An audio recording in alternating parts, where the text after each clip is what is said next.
Global threats, heroes both arriving and not, as well as something strange is happening in Transylvania. Hello, I'm Matthew, welcome to What You Played, and this is your board game news.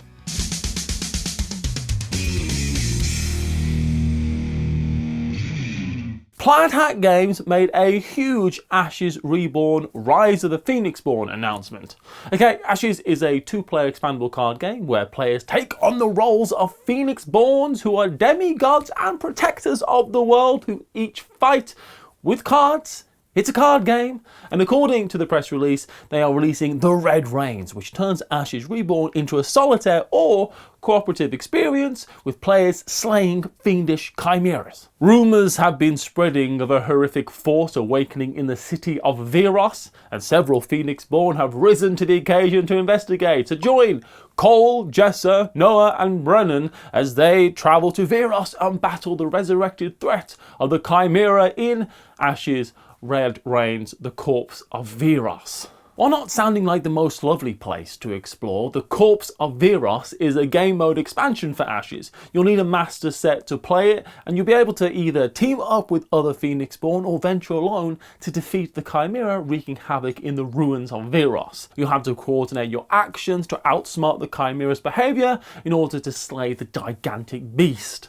But beware, we are told, the chimera is an unpredictable and aggressive foe with many powerful aspects, not like a weasel or some of the more aggressive otters. This set comes with new mono ceremonial magic pre-constructed deck which can be piloted by one of the 4 returning Phoenixborn with new blood spells and loyalty allies that require you to sacrifice things to slay foes. The Red Rains game mode supports play through multiple chimera encounters as a campaign, and you can begin your journey with any pre-constructed deck and receive deck building bonuses from your Ashes collection for each victory you earn against the chimera. And Plaid Hat Games were clear that the Corpse of Veros marks the first expansion of the whole Red Rain cycle when it's released next year.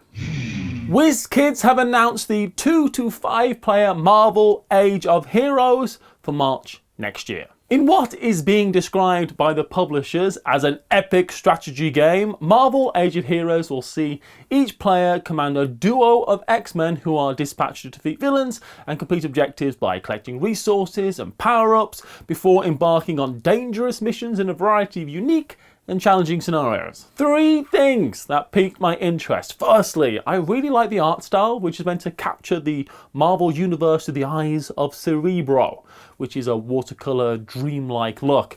Second, it's about the X-Men, which is great because the 90s X-Men animated series is the best thing that Marvel have ever made. No question.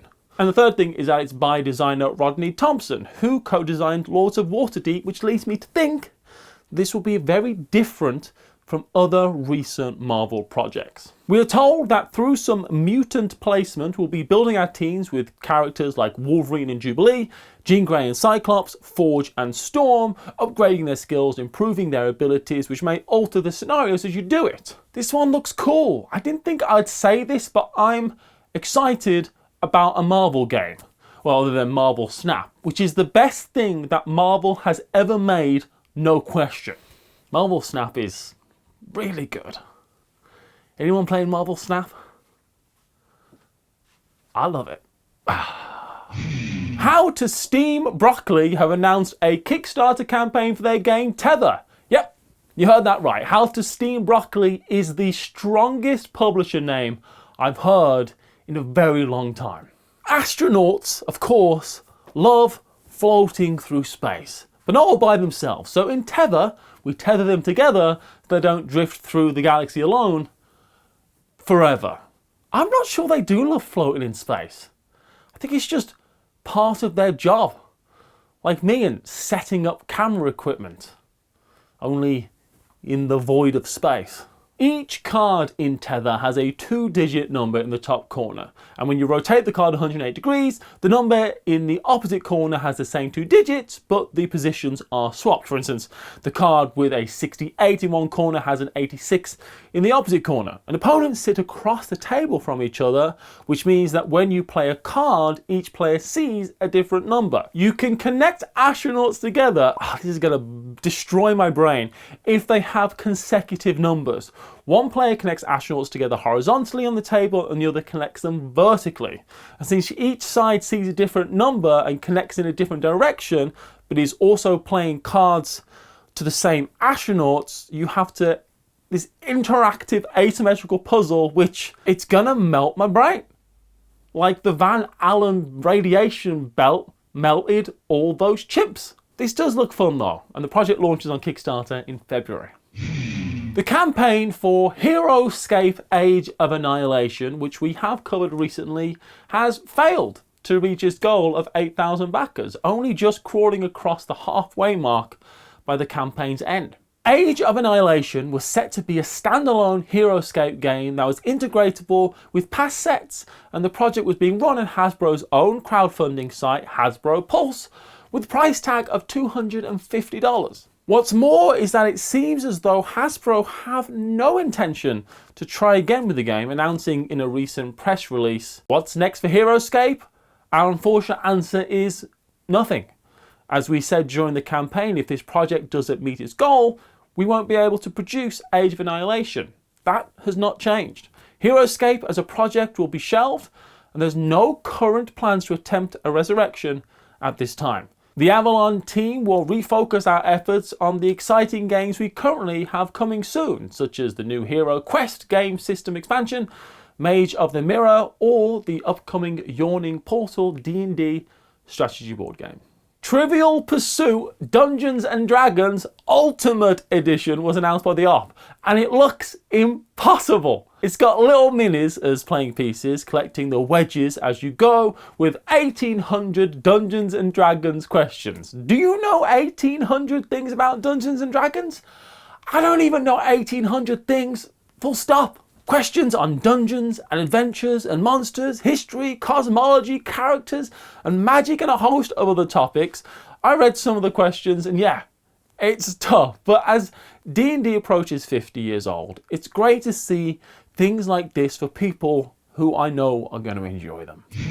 Quick fire news now, and there were a few things that looked cool but still remain largely under wraps, starting with Rhapsody Games' announcement of Ripley's Nightmare, a solo alien-themed print-at-home narrative roll and write game containing 4 chapters. This looks cool, and previously Rhapsody released Mary Shelley's Dream, another print-at-home horror roll and write. I love the look and idea of both of these, so I'll be looking into the Kickstarter when it starts next week.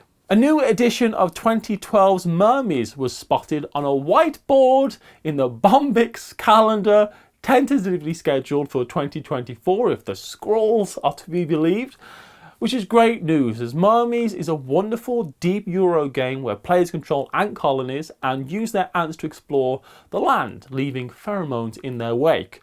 Harvest crops like stone, earth and aphids, fight with other ants and complete quests that the Queen gives you.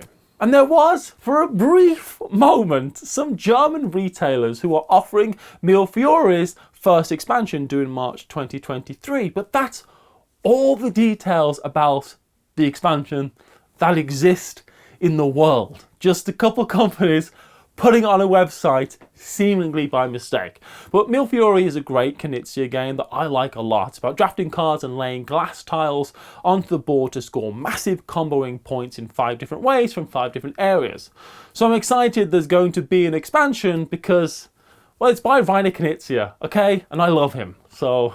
The Shelter has been announced as a separate standalone scenario for Mortum Medieval Detective. So, last year, Arcane Wonders released Mortum Medieval Detective, a murder mystery style deduction and adventure game that takes place in a grim world shaped in the image of a medieval Europe, so much like where I live now, with its legends, its superstitions and fears coming to life.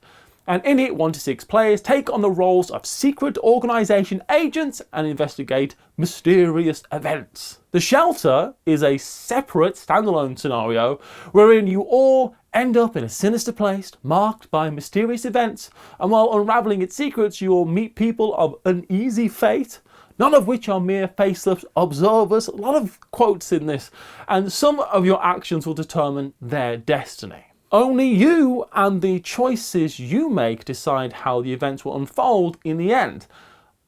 I missed out on the original release of Mortum, and I'm pretty up to date with the board game news, I tell you. But it looks cool, and so maybe this will be a great starting point to explore this game system. The Vampire Council is looking, of course, to hire a new city planner to turn Transylvania, the most legendary vampire town in the world, into the world's newest tech haven, obviously. Or at least that's what we're told by WizKids, who announced their 2 to 5 player SiliconVania, where you and your rivals are competing to land a job that will ask you to create a diverse cityscape for vampires and animal life, provide plenty of blood banks for your citizens, secure contracts, and bring aboard the best specialists in the industry. In SiliconVania, players bid on building tiles and multi-use specialists and provide either one-time bonuses or endgame scoring, and players take the building tiles they win and place them into their 4x4 city grids, juggling different scoring opportunities and collecting vampires and pet meeples. Also, they have a lovely tech place to live. I am all in on this concept. I'm a big fan of the core conceit of bidding and tile placement, but you have to respect the boldness with which it's being presented, and it's from the designer JB Howell, who recently made Tidal Blade's Banner Festival, which is one of my favourite games of the year, and that paired with a fun theme and art by Namiko, this is a must try for me. And that's the news. But if you had your own questions, then maybe they were answered here in our monthly Q&A show, and I'll see you over there.